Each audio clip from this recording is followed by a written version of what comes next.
ബസ്സിൽ കയറിയ കാലൊക്കെ മറന്നിക്കണം. അത് വരുന്നു വാ.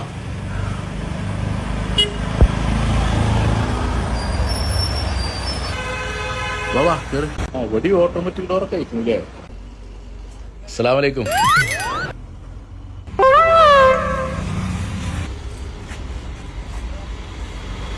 നിങ്ങൾ ഗൾഫിലാണല്ലേ? ആ, ഗൾഫിൽ നിന്ന് ഇന്നലെ എത്തിയിട്ടുള്ളൂ.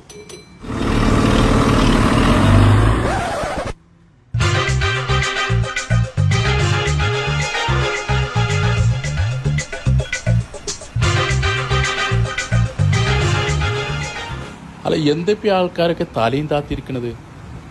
ഏയ്, ആ ചെവിനോട് ഒരു എല്ലാരും എന്താ ചെവി തിരികെ ഇങ്ങനെ കിടക്കണത്? അത് പാട്ട് കേട്ട് കിടക്കണേ. ഇപ്പൊ ബസ്സിൽ പാട്ടൊന്നും പറ്റൂലല്ലോ. പാട്ടൊന്നും പറ്റൂല? ഇല്ലല്ല. എന്തൊക്കെ നിയമങ്ങളാണ്! ഒരു പാട്ട് ആസ്വദിച്ച് യാത്ര ചെയ്യാൻ പറ്റൂല. പക്ഷെ ഡാൻസ് ആസ്വദിക്കാം. സുംബ ഡാൻസ് ആണോ? പാട്ടില്ലാതെ ഇപ്പൊ ഡാൻസ് നടക്കുമല്ലോ. അതൊക്കെ നിങ്ങൾ കുറച്ചു പോകുമ്പോ കാണാം. ബസ്സിൽ ഡാൻസ് ചെയ്തൊക്കെ പോകാൻ പറ്റിയ ഹൈവേ റോഡാണല്ലോ ഇപ്പൊ നമ്മളത്. അവിടെ എടുക്കാം. ഞാനൊരു പെണ്ണ് കാണാൻ പോവാണ്. ഇജ്ജ് പെണ്ണ് കാണാനോ പെണ്ണ് കെട്ടാനോ പോയിക്ക. സ്ഥലം ഞാൻ പറയില്ല. അതെന്താ? കഴിഞ്ഞ പ്രാവശ്യം തന്നെ സ്ഥലം പറഞ്ഞു പോയിട്ട് അത് മുടങ്ങിക്കൂടും. സ്ഥലം ഞാൻ പറഞ്ഞു തരൂല. എന്തെങ്കിലും വിട്ടോളൂ. അടുത്ത കന്നിന്റെ ഓട്ടം പോരട്ടോ. നമ്മൾ ആ ചമ്പന എടുത്താൽ മതിയാഞ്ഞു. ഇനി ഏതായാലും അടുത്ത കൂട്ടിൽ നോക്കാം. നമുക്ക് ആ മട്ടപ്പോത്തിന് നടക്കാം. അല്ലത് കാളൗട്ട് കഴിഞ്ഞായിരുന്നു വണ്ടിയാ. ഇമാരി ചവിട്ടിയാ പിന്നിലുള്ളോ നമ്മളെ ചവിട്ടൂലേ? അതൊക്കെ ഡ്രൈവറെ കഴിവാണ്. എവിടെ? ഞാൻ താഴെക്കോട്ടേക്കാണ്. എന്റെ അടുത്ത് പൈസ ഇല്ല. നിങ്ങൾ ഏതായാലും താഴെക്കോട്ടേക്ക് പോകല്. ഞാൻ ഈ മൂലക്ക് ഇരിക്കണേന് ഇപ്പൊ എന്താ? ഇന്നിവിടെ ഇറങ്ങിക്കോളി. ബാംഗ്ലൂർക്ക് ഒരു ബസ് വരും. എന്നാ അതിൽ കയറി നിങ്ങൾക്ക് ബാംഗ്ലൂരും കാണാലോ.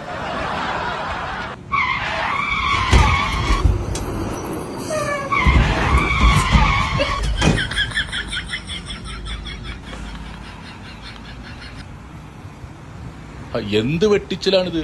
വീട്ടില് ചാടാതിരിക്കണെങ്കിലേ ഇങ്ങനെ മുറുക്കി പിടിച്ചോളി.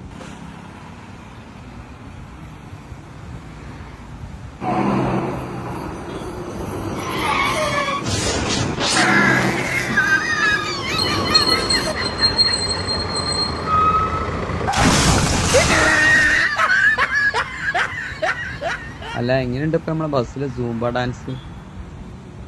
ആസ്വദിക്കന്നെ, അല്ലാതെ എന്താ ചെയ്യാ?